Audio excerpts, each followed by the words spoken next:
Hello students आज हम करने वाले हैं entropy production due to mass flow and thermomolecular pressure difference that is TPT.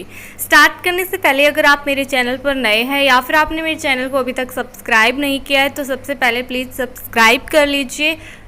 जो नोट्स हैं इस यूनिट के वो आपको डिस्क्रिप्शन बॉक्स में पीडीएफ लिंक में मिल जाएंगे, आप वहां से चेकआउट कर सकते हैं। चलिए करते हैं start entropy production due to mass flow.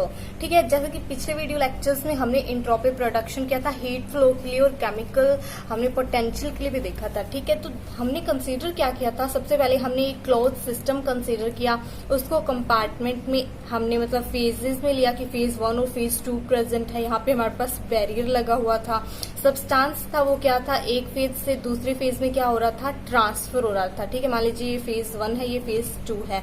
अलग अलग हमने हीट मानी थी कि हीट क्या है हमारे पास फेज 2 से फेज 1 में जा रही है, उसे हीट ऑफ ट्रांसफर बोलते हैं, जिसे हम क्यू स्टार से डिनोट कर सकते हैं। ठीक है, और अब हम मान लीजिए कंसीडर कर ले कि हमारे पास करली n मोल्स प्रेजेंट है। ठीक है, जो एक रीजन से दूसरे रीजन में जा रहे हैं। ठीक है, मान लीजिए फेज 1 का जो है रीजन 1 जो फेज 1 है हमारे पास उसका टेम्परेचर T1 है, सेकंड का T2 है। ठीक है, हम मान लेते हैं U1 फर्स्ट रीजन के लिए केमिकल पोटेंशियल और U2 सेकंड रीजन के लिए। ठीक है, तो अब हमारे पास क्या है, यही पॉइंट्स हमने यहाँ पे लिख रखे हैं। देखिए किसी भी सिस्टम को इस तरह हमने डिवाइड किया, सब्सटेंस की हीट कैसे फ्लो कर रही है, कंसीडर कर लिया करली n moles flow from one region to another moles, ऐसे टेम्परेचर T1 और T2।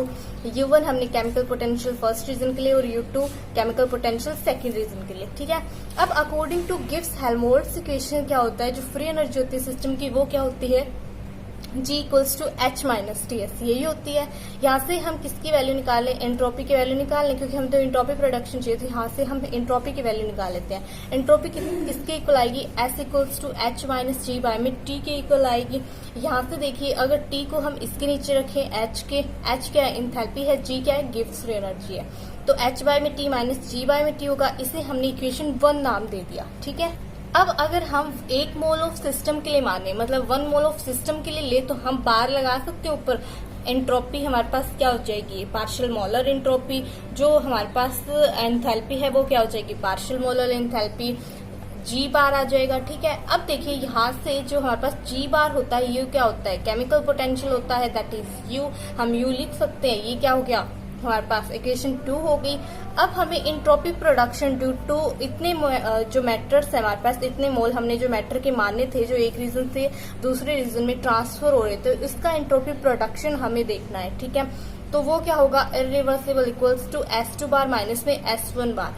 S2 की वैल्यू क्या लिखेंगे, इसी इक्वेशन से हम S2 की वैल्यू ये वाली लिखेंगे। ठीक है, यही लिखेंगे H बार प्लस में Q स्टार क्या है, जो हीट ट्रांसफर हो रही थी वो। ठीक है, एंथैल्पी में हमने क्या ऐड कर दी, Q स्टार हीट, तो हमारे पास रिवर्सिबल क्या हो गई, ये हो गई, इसे हमने इक्वेशन 3 नाम दे दिया।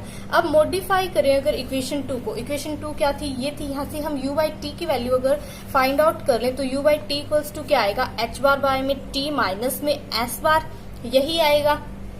तो देखिए अगर इसको हम क्या करें, इसका डिफरेंशिएशन कर दें नेक्स्ट, तो हमारे पास क्या आएगा, du बाय में T equals to dH bar by में T माइनस में ds बार। ठीक है, नेक्स्ट क्या किया है, नेक्स्ट हमने क्या किया है, जब इसका हम डिफरेंशिएशन करेंगे तो क्या होगा, सबसे पहले हम H बार को बाहर निकाल लेते हैं। ठीक है, H बार को बाहर निकालेंगे तो H बार T 1 बाय में T यही रहेगा, प्लस में क्या होगा, देखिए H बार बाय में 1 बाय T, देखिए इसे हम A मल्टीप्लाई में B की रखें, मतलब हमारे पास H बार मल्टीप्लाई में 1 बाय T है, इसका हमें क्या करना है, डिफरेंशिएशन करना है। ठीक है, यही है, यही वैल्यू, इसको मैं ऐसे लिख सकती हूँ। अब सबसे पहले हमारे पास जो A है उसको हम कांस्टेंट रखेंगे और सेकंड का डेरिवेटिव करेंगे, फिर सेकंड को कांस्टेंट रखेंगे, फर्स्ट का डेरिवेटिव करेंगे, तो प्लस में हमारे पास क्या है, 1 बाय T को कांस्टेंट रखेंगे और इसका हम क्या करेंगे, डेरिवेटिव करेंगे, यही करेंगे, यही किया है। प्लस में हमारे पास इसका एंट्रोपी का क्या हुआ, ds बार। ठीक है, यही हुआ है, यही लिखा है। ठीक है, अब क्या करें, अब अगर 1 बाई T को हम इन दोनों टर्म से कॉमन निकालें तो यहाँ पे हम कैसे कर सकते हैं, T बाय में T। ठीक है, मतलब डिवाइड भी कर दिया, मल्टीप्लाई भी कर दिया, तो मल्टीप्लाई वाली टर्म्स है वो तो इसके साथ पड़ी रहेगी T, और जो हमारे पास 1 बाई T है वो यहाँ से कॉमन निकालेंगे तो यही वाली टर्म बनेगी 1 बाय में T dH बार माइनस में ds बार T, यही टर्म बनेगी। ठीक है, अब हमें क्या करना है, आगे DH बार की क्या वैल्यू होती है, H बार की क्या वैल्यू होती है, इंथैल्पी क्या होती है हमारे पास, E प्लस में PdV बार। ठीक है, अब हमें क्या करना है, इन पूरी टर्म्स का क्या करना है, डिफरेंशिएशन करना है। ठीक है, बाहर हमारे इसके अंदर ऐसे ब्रैकेट है। ठीक है, क्योंकि हमने क्या किया, 1/t कॉमन निकाला था ना पूरी टर्म से। देखिए, डिफरेंशिएशन करने के बाद DE प्लस PdV बार प्लस VdP, यही हुआ। ये वाली टर्म क्या रहेगी, एज इट इज रहेगी, यहाँ पे भी एज इट इज रहेगी। आगे हमें क्या करना है, PdV क्या होता है, DE क्या होता है, according to first law of thermodynamics, DQ minus में DW, यही होता है। DW की क्या वैल्यू होती है, PdV होती है। तो ये वाली टर्म्स क्या हो जाएगी, कैंसिल आउट हो जाएगी एक दूसरे से। Q की वैल्यू है वो क्या होगी, TS बार होगी। ठीक है, ये कहां से निकालिए, देखिए हमें पता है हमारे पास एंट्रोपी की वैल्यू DQ बाय में T होती है। यहाँ से हम DQ की वैल्यू निकालेंगे तो वो क्या आएगी, हमारे पास DST आएगी। ठीक है, DST आएगी। देखिए, TQ इक्वल्स टू TDS, यही आएगी, यही वैल्यूज यहाँ पे पुट किया। तो TDS हमारे पास माइनस TDS बार से कैंसिल आउट हो जाएगा। यहाँ पे PdV मैंने बताया था, ये भी कैंसिल आउट हो जाएगा। ठीक है, ये वाली टर्म्स जब कैंसिल आउट हो जाएगी तो हमारे पास बचेगा V बार DP, यही वाली टर्म्स बची है। देखिए किसके इक्वल आई है, DU बाय में T, इसी की वैल्यू निकाली थी। अब हम क्या करें, जो हमारे पास इक्वेशन 4 थी, ठीक है, जो हमारे पास इक्वेशन 4 थी, इक्वेशन 4 नहीं सॉरी, यहाँ पे क्या थी, थर्ड इक्वेशन थी हमारी। थर्ड इक्वेशन क्या थी, ये वाली थी थर्ड इक्वेशन। इससे क्या है, हमें अब इससे हमें क्या करना है, हमने U बाई T की वैल्यू निकाली, वो यहाँ पे पुट आउट करके हमें क्या करना है, इस इक्वेशन को मॉडिफाई करना है। मॉडिफाई करने के बाद हमारे पास इक्वेशन ये बन जाएगी। और यहाँ पे देखिए हमारे पास H बार प्लस में Q स्टार जो है, यहाँ से H बार अगर हम अलग निकालें, Q स्टार को D बाय 1/T के साथ अलग निकालें, तो ये वाली जो टर्म निकलेगी H बार वाली, वो इससे कैंसिल आउट हो जाएगी। हमारे पास सिर्फ 2 टर्म्स बचेगी, Q स्टार वाली और V बार बाय में T DP वाली, यही टर्म्स रही हैं। और ये हमारे पास क्या है, यही हमारे पास रेट ऑफ एंट्रोपी प्रोडक्शन है due to mass flow. Next topic क्या है हमारा, नेक्स्ट टॉपिक है thermomolecular pressure difference, that is TPD। जैसे कि हमने ऑलरेडी डिस्कस किया था, एंट्रोपी प्रोडक्शन को, रेट को किसी भी सिस्टम के लिए मॉडिफाइंग इक्वेशन जो हमारे पास निकली थी वो यही थी रेट ऑफ प्रोडक्शन की, DIS बाय में DT equals to D5 by में DT, 1 बाय में T1 माइनस 1 बाय में T2 माइनस में DUR फर्स्ट फेज के लिए, डिवाइड बाय में फर्स्ट फेज के लिए जो टेम्परेचर है वो T1 है, सेकंड फेज के लिए T2 टेम्परेचर है, और ये क्या है DUR सेकंड फेज के लिए, DEUR first phase divide by में DT। ठीक है, यही है। यहाँ से देखिए सारा क्रैमिंग वाला सिस्टम है, मतलब ये पूरा जो टॉपिक है क्रैमिंग वाला, आपको स्टेप वाइज याद रखना पड़ेगा। ठीक है, सबसे पहले हम क्या करेंगे, हमें सिर्फ ये एक इक्वेशन याद रखनी है। ठीक है, ये इक्वेशन याद रखने के बाद हमें टेम्परेचर ग्रेडियंट निकालना है और केमिकल पोटेंशियल ग्रेडियंट निकालना है इन दोनों टर्म्स से।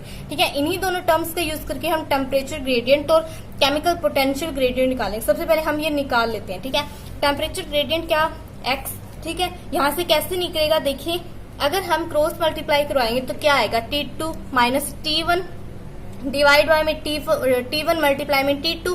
ठीक है, ये क्या हो गया हमारे पास, ये हो गया minus delta T, delta T ही हुआ है। क्या होता है, T1 माइनस में T2 ही होता है delta T, change in temperature. ठीक है, तो ये माइनस का हमारे पास क्या आ गया, माइनस डेल्टा T बाय में क्या आ गया, T2 स्क्वायर। ये इक्वेशन सेकंड होगी। और डेल्टा T कब स्मॉल होगा, जो T1 है वो T2 के इक्वल, जब T1 T2 के इक्वल आएगा। ठीक है, देन केमिकल पोटेंशियल ग्रेडियंट निकालेंगे। केमिकल पोटेंशियल ग्रेडियंट क्या होगा, minus delta U T by में T, यही होगा। देखिए यहाँ से DUR माइनस में DUR first phase second phase, यहाँ से क्या हो जाएगा, डेल्टा U हो जाएगा। ठीक है, ऐसा ही होगा। डेल्टा U की वैल्यू क्या होती है, VDP प्लस में STT, यही होती है, डिवाइड बाय में टेम्परेचर T। अब देखिए अगर हम dt की बात करें तो dt हमारे पास क्या होगा, 0 होगा, टेम्परेचर एट कांस्टेंट टेम्परेचर पे, तो ये किसके इक्वल आ जाएगा, प्रेशर डिफरेंस के अकॉर्डिंग हम इसे देखेंगे। v क्या होगा, स्पेसिफिक मोलर वॉल्यूम है, s क्या होगा, स्पेसिफिक मोलर एंट्रोपी। ठीक है, अब टेम्परेचर ग्रेडियंट और केमिकल पोटेंशियल ग्रेडियंट हमने निकाल लिया। अब हमें क्या निकालना है, अब हम थर्मल एनर्जी फ्लक्स को, ठीक है, थर्मल एनर्जी फ्लक्स और मैटर फ्लक्स को, ये दोनों टर्म्स भी हमें कहाँ से मिलेगी, ये है Jth। ठीक है, Jth एंड Jm। Jm क्या है, मैटर फ्लक्स, और एनर्जी फ्लक्स क्या है, Jth है। ये दोनों भी हमें कहाँ से मिलेंगे, जो हमने टेम्परेचर ग्रेडियंट निकाला, केमिकल पोटेंशियल निकाला, केमिकल पोटेंशियल के साथ हमारे पास ये टर्म पड़ी थी। ठीक है, फर्स्ट इक्वेशन देखिए फर्स्ट इक्वेशन में ये वाली टर्म क्या है, ये वाली टर्म क्या है, ये वाली टर्म हमारे पास matter flux that is JM, और ये वाली जो टर्म है ये क्या है, थर्मल एनर्जी फ्लक्स। इसी इक्वेशन से निकाली चार चीजें हमने। अब एंट्रोपी प्रोडक्शन क्या हो जाएगा, हमें तो सिर्फ ये वैल्यू से इसकी जगह, इस वैल्यू की जगह ये वाली वैल्यू रखनी है और इसकी जगह ये वाली वैल्यू रखनी है कि ये JM है और ये Jth है। तो एंट्रोपी प्रोडक्शन क्या हो गया, ये हो गया। इसे हमने इक्वेशन 5 नाम दे दिया। साथ में हमने और क्या रख दिया, टेम्परेचर ग्रेडियंट और केमिकल पोटेंशियल ग्रेडियंट, इनको भी रख दिया। ठीक है, अब हमें पता है जो फिनोमिनोलॉजिकल लॉ होता है वो क्या होता है, Jth और JM की वैल्यूज ये होती है। ठीक है, -L11 डेल्टा T बाय में T square minus L12 V delta P by में T। इक्वेशन 6 नाम दे दिया। ऐसे ही JM की वैल्यू ये होती है, 7th इक्वेशन नाम दे दिया। ठीक है, अब हमें देखिए हमने 2 स्टेप किया। फर्स्ट स्टेप में हमें फर्स्ट इक्वेशन पता होनी चाहिए, उसके बाद हमने टेम्परेचर ग्रेडियंट निकालना है, केमिकल पोटेंशियल ग्रेडियंट निकालना है और उनकी वैल्यूज को बस सीधा इसमें पुट अप करनी है। ठीक है, पुट अप करने के बाद Jth और JM की वैल्यूज होती है जो फिनोमिनोलॉजिकल लॉ है उसके अकॉर्डिंग वह हमें रखनी है। ठीक है, ज्यादा कुछ नहीं करना। एक छोटी सी डेफिनेशन है थर्मोमोलिकुलर प्रेशर डिफरेंस की, वो क्या है देखिए, it is defined as the difference of pressure when temperature difference is maintain. कि किसी भी सिस्टम में अगर टेम्परेचर को मेंटेन कर लिया जाए, टेम्परेचर डिफरेंस को, तो वहां पे क्या होगा, जो प्रेशर डिफरेंस होगा वही होगा थर्मोमोलिकुलर प्रेशर डिफरेंस। ठीक है, इतनी छोटी सी डेफिनेशन है ये।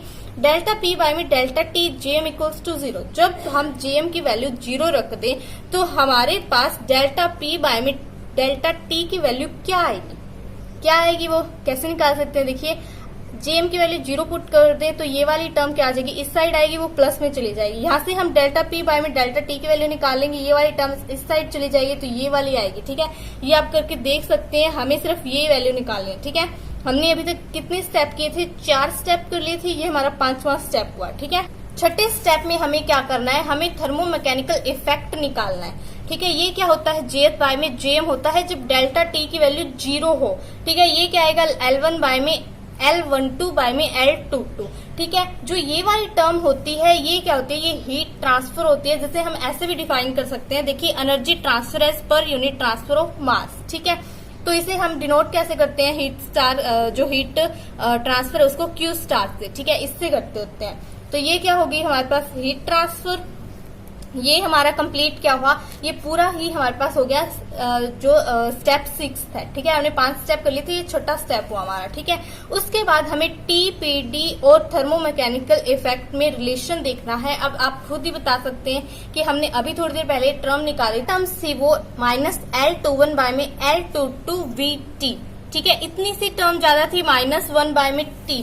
तो हम लिख सकते हैं क्या रिलेशन आया है, डेल P बाय में del T JM equal to जब 0 था तो वो किसके इक्वल होगा, हमारे पास थर्मोमैकेनिकल इफेक्ट के इक्वल होगा। कब इक्वल होगा, जब हमारे पास थर्मोमैकेनिकल इफेक्ट को हम इतनी टर्म से मल्टीप्लाई करवा दें। ठीक है, तो जो बोथ इफेक्ट्स हैं उनको हम बोल सकते हैं कि वो एक सिस्टम में अराइज हो रहे हैं। स्टूडेंट्स, आई होप आपको लेक्चर अच्छा लगा होगा। वीडियो को लाइक जरूर करिएगा, कमेंट बॉक्स में कमेंट करके मुझे ज़रूर बताइएगा। मुझे मेरे इंस्टाग्राम पेज पे भी फॉलो कर सकते हैं, उसका लिंक आपको डिस्क्रिप्शन बॉक्स पे मिल जाएगा। बाकी जो सब्जेक्ट्स के नोट्स हैं वो भी मेरे चैनल पर आपको मिल जाएंगे। आप जाके चैनल पर प्लेलिस्ट चेक कर लीजिएगा और आपको डिस्क्रिप्शन बॉक्स में PDF मिल जाएगी इस यूनिट की, आप वो डाउनलोड कर सकते हैं। डायरेक्ट फ्री ऑफ कॉस्ट है, उसकी कोई भी कॉस्ट नहीं है। आप जब उसे वो लिंक को ओपन करेंगे तो वो आपके ब्राउज़र में ओपन होगा और डायरेक्ट डाउनलोड हो जाएगी PDF। Thanks for watching.